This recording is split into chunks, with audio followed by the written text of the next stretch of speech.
तो चलिए शुरू करते हैं आज का टॉपिक फेजेस ऑफ मून यानी कि चंद्रमा की कलाएं। कोपरनिकस ने कहा कि earth rotate once a day on its axis. मतलब इतना साइंटिफिक एवोल्यूशन उसने किया कि आज तक हम जो चीजें पढ़ रहे हैं वो यही पढ़ रहे हैं कि सूर्य बीच में है और सौर मंडल के सभी नक्षत्र उसका चक्कर लगा रहे हैं और पृथ्वी अपने एक्सिस पे एक दिन में घूमती है और यूनिवर्स में सब कुछ घूम रहा है। पोलैंड के ये रहने वाले थे, पर्शिया पोलैंड। तो चलिए इनका इंट्रोडक्शन हो गया, आगे चलते हैं। आखिर चंद्रमा का निर्माण कैसे हुआ, इसके लिए जो आज तक जो वैज्ञानिक थ्योरी चली आ रही है उस थ्योरी के अनुसार 4.5 करोड़ वर्ष पूर्व पृथ्वी के जैसा ही कोई ग्रह आकर के पृथ्वी से टकराया है यूनिवर्स के अंदर। उससे धीरे धीरे धीरे धीरे धीरे चंद्रमा का निर्माण हुआ और ये आप देख रहे हैं यहाँ पर लगभग 1 करोड़ साल इसको बनने में लगे, 100 millions year. Most of global magma oceans, और उस समय पूरे इस पे मैग्मा का जो समुद्र था चंद्रमा की सतह पर उसको ठंडा होने में लगभग 1 करोड़ वर्ष लगा और धीरे धीरे क्रिस्टल बनने लगे, भूपर पट्टी थी। इसी प्रकार से जैसे पृथ्वी में हमने जाना था पृथ्वी की आंतरिक संरचना में कि क्रस्ट, मेंटल और कोर होते हैं, उसी प्रकार से चंद्रमा में भी तीनों परतें होती हैं, crust, mantle and core. Powdery dust जो यहाँ रॉकी डेब्रिस, चट्टानों के टुकड़े, और डस्ट जो है पाउडर के रूप में, और इसको बोलते हैं लूनर रेगोलिथ। रेगोलिथ का मतलब ही, लिथ का मतलब होता है लिथोस्फियर इन चट्टानी टुकड़े, मैग्रेगोलिथ। ध्यान रखिएगा इससे कि ऊपरी सतह पे ही हैं दोनों चीजें। जो पाउडर टाइप जो है उसको बोलते हैं रेगोलिथ, और फीचर्स बेड रॉक्स जो हैं, फूटे फूटे चट्टानी टुकड़े हैं। अब आप ये देख रहे हैं चंद्रमा की जो वास्तविक सतह है, ये मैंने वेबसाइट से, नासा की वेबसाइट से ये डायग्राम लिया है और चंद्रमा की वास्तविक सतह इस प्रकार की है, आप देखिए। और इसमें हम जानेंगे काले काले पॉइंट्स इनका क्या नाम है और जो व्हाइट वाले जो पॉइंट्स हैं इनका क्या नाम है। तो जहां जहां डार्क एरियाज आप देख रहे हैं ये मारिया है, यहाँ ऑक्सीजन गैस नहीं मिली है अभी तक इसके वायुमंडल में। और इन जो मारिया वाले क्षेत्रों में है यहाँ पर लगभग 4 करोड़ से लेकर के 1 करोड़ वर्ष पहले तक लावा भरा हुआ था। ये जितने भी एरियाज चंद्रमा की सतह पे दिख रहे हैं आप, विभिन्न तरह की परतें दिखाई देती हैं और विभिन्न प्रकार की चट्टानों का संगठन यहाँ दिखाई देता है। शुरुआती जो क्रस्ट थी वो क्रिस्टलाइज थी, यानी कि जिसे हम कहेंगे जल्दी टूटने वाली, क्रैक्स जल्दी पड़ सकते हैं। अब आप देखिए कि इस चंद्रमा की इन चट्टानों की वजह से हमें हमारी पृथ्वी के भी आंतरिक संरचना का इतिहास जानकारी मिलती है कि मनुष्य का हस्तक्षेप नहीं है। तो ये जो सैप सोर्स बोला जाएगा इसको, ब्रह्मांड की संरचना किन तत्वों से हुई है, क्या चीजें, उसके लिए ये सबसे सैप सोर्स माना गया है। यानी कि ब्रह्मांडीय पिंडों की संरचना के लिए ये आज भी सबसे सैप सोर्स है। चलिए आगे देखते हैं।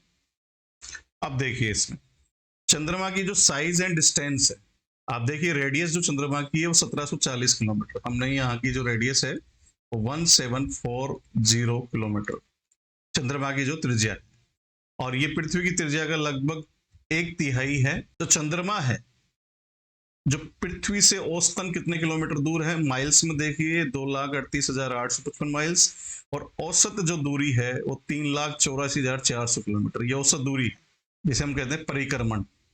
पृथ्वी की परिक्रमा करने का जो टाइम है इसका वो 27.3 दिन है। ये एडजेक्ट बता रहा हूं मैं आपको। और ध्यान रखिएगा अपनी धुरी पर जो रोटेशन है उसमें भी इसको पूरा टाइम कितना लग, 27.3 डेज। क्यों हमें चंद्रमा की हमेशा एक सरफेस ही दिखाई देगी, हमेशा हमें एक ही सतह दिखाई देती है? क्योंकि ये जो ऑर्बिट है पृथ्वी के चक्कर लगाने वाला, तो चंद्रमा यहां से शुरू और इसकी वापिस इसी लोकेशन पे जो आएगा, यहां से मान लीजिए कि ये इसकी ए लोकेशन थी पृथ्वी के सामने, इस ए लोकेशन पे वापस आने में, वो पूरा राउंड लगा करके वापस आने पर इसको कितना टाइम लगेगा? 27.3 डेज।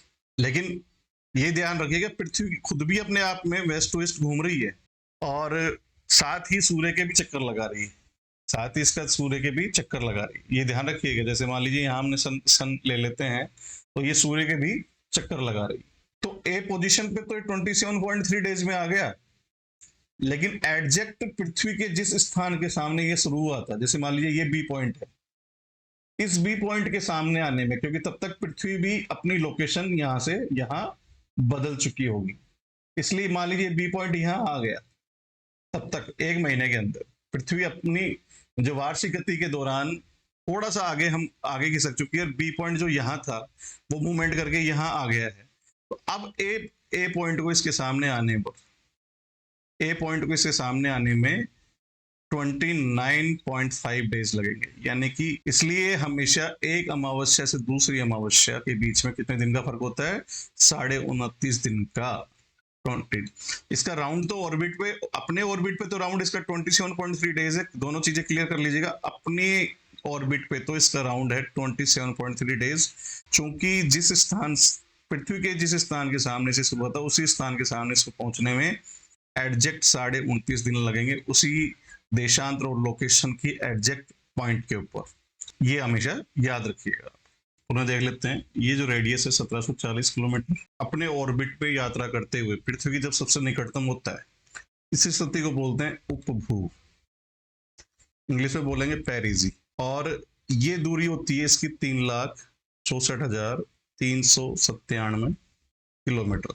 और ये जब परिक्रमा के दौरान और जब सबसे दूर जब होता है उस समय की स्थिति को बोलते हैं अपभू। क्या बोलते हैं? अपभू, यानी कि पृथ्वी से दूर, इंग्लिश में बोलते हैं इसको एपोजी। और ये दूरी होती है 4,06,731 किलोमीटर। और औसतन इसकी दूरी जो कहलाई, आपको बताई थी 3,84,000 किलोमीटर इसकी औसत दूरी है। माइल्स के अंदर 2,38,855 किलोमीटर। चलिए आगे चलते हैं।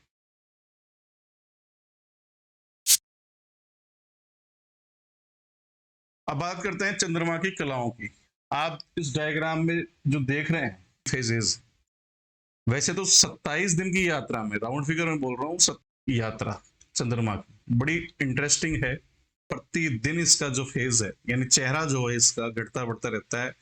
आप इसको फर्स्ट नंबर ले लें अमावस्या के दिन से, तो आप देखिए ये इस तरफ जा रहा है तो ये बढ़ते हुए जा रहा है, प्लस होते हुए जा रहा है। ये दो नंबर पोजीशन है इसकी, ये 3 नंबर पोजीशन है। कंटिन्यू देखिए आप, बढ़ते हुए जा रहा है। और आधे महीने में, यानी कि उसको कहेंगे हम पूर्णिमा, इसको हम आगे और अच्छे से समझेंगे। तो ये इसकी चौथी पोजीशन हो गई। हम मेजरली 8 पोजीशन की चर्चा करेंगे। और यहाँ पूर्णिमा के बाद में, ये जो पूर्णिमा है, यहां से आप जब देखोगे तो ये कंटिन्यू इसकी स्थिति घटते हुए चल रही है।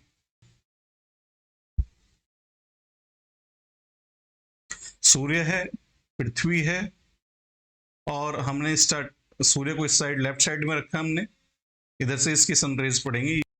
अब इसको पूरे डायग्राम को आप आराम से देखिए किस प्रकार से ये अमावस्या से बढ़ते हुए चलेगा। सूर्य की जो किरणें पड़ रही हैं, इसको बढ़ती हुई स्थिति में कहेंगे इसको फर्स्ट पोजीशन। उसके बाद में देखिए सेकंड पोजीशन, ये चंद्रमा की साइज बढ़ती जा रही है। थर्ड पोजीशन, ये फिफ्थ पोजीशन। अब यहां से चंद्रमा घटना शुरू हो गया, ये माइनस होना शुरू हो गया है। ये सिक्स्थ पोजीशन, ये सेवंथ पोजीशन, और ये 8th पोजीशन में वापस अपनी जगह पे आएगा जहां से हमने शुरू किया था। यानी कि पूरे जो 29.5 दिन का जो साइकिल है, अमावस्या तक आने में 29.5 दिन लगेंगे, क्योंकि पृथ्वी भी अपने ऑर्बिट पर, पृथ्वी भी जो है अपने ऑर्बिट पर सूर्य के जो चारों तरफ चक्कर लगाती है, उस ऑर्बिट के ऊपर आगे जा चुकी। इसकी फर्स्ट पोजीशन अमावस्या है, और इसके एग्जैक्ट 14 या 15 दिन बाद में पूर्णिमा है। और किस प्रकार से ये अमावस्या से पूर्णिमा तक, यानी हिंदी अपन उसको इस तरह से देखें, शुक्ल पक्ष और कृष्ण पक्ष जो आपने सुने होंगे, तो इस एरिया को कहा जाएगा शुक्ल पक्ष। जब चंद्रमा, और इस एरिया से इस एरिया तक जाने में जो चंद्रमा में गठाव होगा और वापस अपनी अमावस्या की पोजीशन जाएगा, इसको बोला जाएगा कृष्ण पक्ष। इसे कुल्हाड़ी की आकृति में चमकता हुआ, जिसे हम क्रिस्केंट सेप भी बोलते हैं, ये मिलेगी आपको चतुर्थी पर, तृतीया या चतुर्थी पर ये मिलेगी। इस पर कृष्ण पक्ष की, ये हिंदी माह के हिसाब से मैं आपको समझा रहा हूं। और इसके बाद वाली जो पोजीशन है, आप मून जिसे कहेंगे, आधा चंद्रमा जिसे कहेंगे, ये आपको मिलेगी शुक्ल पक्ष की अष्टमी को। ये सेकंड पोजीशन है, मैं नंबर डाल देता हूं। थर्ड पोजीशन पे आप इसके और 3 दिन जोड़ लीजिए, यानी एकादशी को कौन सी है, शुक्ल पक्ष की चल रही है, और इसको हम थर्ड दे देते हैं, थर्ड पोजीशन का नाम। और ये जो पोजीशन है ये फोर्थ पोजीशन है, इसको पूर्णिमा कहा जाएगा। और ये जो पांचवी पोजीशन है, ये अब चंद्रमा पे प्रकाश घटना शुरू हो गया है, सूर्य का प्रकाश घटना शुरू हो गया है। इसको हमने, जैसे हमने यहाँ एकादशी कहा था, ये बढ़ता हुआ चांद था, ये घटता हुआ चांद है, लेकिन ये एकादशी न होकर के जस्ट इसका उल्टा होगा। चतुर्थी यहाँ थी स्टार्टिंग के फर्स्ट पॉइंट पे, तो ये चांद आपको कृष्ण पक्ष की चतुर्थी पे दिखाई देगा या तृतीय पे दिखाई देगा, तृतीय और चतुर्थी पे, हम इसको चतुर्थी ले लेते हैं। इसके बाद जो हाफ मून आएगा वो आपके वही अष्टमी पे आएगा। कौन सी है, कृष्ण पक्ष की अष्टमी। और इसके बाद यही शेप जो है, जो यहाँ चतुर्थी पे, शुक्ल पक्ष की चतुर्थी पे थी, अब जो है कृष्ण पक्ष की एकादशी पे ये जो घटता हुआ चांद है, ये आपकी पोजीशन नंबर 6 थी अष्टमी पे, ये पोजीशन नंबर 7 है, जिसे हमने कहा एकादशी। ये घटता हुआ चांद था, और जैसे अमावस्या को आपको चांद दिखाई नहीं देगा, क्योंकि जो सतह पृथ्वी से दिखाई देती है उस सतह पर लाइट नहीं पड़ रही होती है। यानी ये जो सतह पृथ्वी पे दिखाई दे रही है, इस सतह पर लाइट नहीं हो रही होती है। लाइट पिछली सतह पे तो लाइट है, लेकिन हमेशा पृथ्वी से चंद्रमा की एक ही सतह दिखाई देती है, only one side, one half side ही दिखाई देगी। इसके पीछे कारण ये है कि 27.3 डेज इसकी रोटेशन भी और इसका रिवोल्यूशन भी, यानी परिक्रमा भी और परिभ्रमण भी, इसका दोनों का 27.3 डेज है, इसलिए हमेशा हमें एक ही दिशा दिखाई देती है। चलिए आगे चलते हैं। सभी पोजीशंस को हमने देख लिया है, उसके बाद में इनका नाम जान लेते हैं। इन पोजीशंस का इंग्लिश में क्या नाम है। पृथ्वी जो अपनी लोकेशन बदलती जा रही है, ये पृथ्वी की ऑर्बिट है, ये अपनी ऑर्बिट पे भी राउंड लगा रही है, सन के साथ में इसकी ऑर्बिट है, और ये से वेस्ट साइड है और ये ईस्ट साइड। ये बहुत अच्छा डायग्राम मुझे नेट पे मिला है, ताकि बहुत इजीली हम इस टॉपिक को समझ पाएंगे।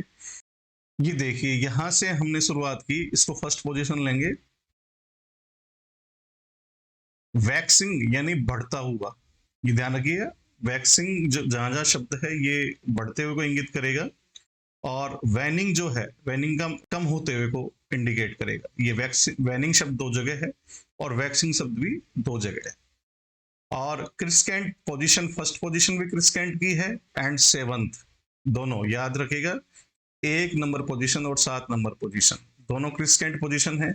लेकिन एक है वैक्सिंग क्रिस्केंट यानी बढ़ता हुआ, यानी कि ये शुक्ल पक्ष, और ये आपके कृष्ण पक्ष यहां से शुरू हो जाएगा, यहां से शुरू होकर के ये आगे तक कृष्ण पक्ष है, और ये शुक्ल पक्ष यहां से यहां तक। क्रिस्केंट पोजीशन 1 नंबर और 7 नंबर, फिर यानी टोटल 4 क्वार्टर हो गए। चतुर्थांश, क्वार्टर का मतलब चतुर्थ भाग। तो आप देखिए, ये फर्स्ट क्वार्टर है, और ये सेकंड क्वार्टर है फुल मून वाला, और ये थर्ड क्वार्टर है जिसे लास्ट क्वार्टर भी बोलेंगे। उसके बाद वो ओरिजिनल पोजीशन में पहुंच जाएगा। और अब है, चर्चा कर लेते हैं गिब्बस शब्द पे। गिब्बस है उभरी हुई स्थिति को बोलते हैं। तो 3 नंबर पोजीशन और 5 नंबर पोजीशन सिमिलर पोजीशंस हैं, लेकिन दोनों एक शुक्ल पक्ष में है और एक कृष्ण पक्ष में। इसके बाद में हम बात करते हैं, चलिए नेक्स्ट देखते हैं। पहले हम बात करते हैं उस यात्रा की जिसने शीत युद्ध के दौर में अमेरिका को एक कदम आगे ले जाके रखा। ध्यान दीजिएगा, यूएसएसआर ने 1959 से ही चंद्रमा के ऊपर जाने के लिए अभियान शुरू कर दिए थे, और लूना नाम से इसके अभियान थे सारे के सारे। एडजेक्ट जो अपोलो 11, ये अपोलो 11 है, अमेरिकन मिशन था, मानव ने पहली बार चंद्रमा पर कदम रखा था। और कौन वो 3 लोग थे जो चंद्रमा पर गए, ये जो दल था जिसमें 3 लोग शामिल थे, नील आर्मस्ट्रॉन्ग जिन्होंने पहला कदम रखा, ये 3 वो लोग थे जो अपोलो 17 आखिरी मिशन में चंद्रमा की धरती पे उतरे, और जिन्होंने इतनी रिसर्च करके sodium, potassium, helium, organ, neon, ammonia, methane, carbon dioxide आदि गैसों के, आदि तत्वों के बारे में जानकारी इकट्ठा की।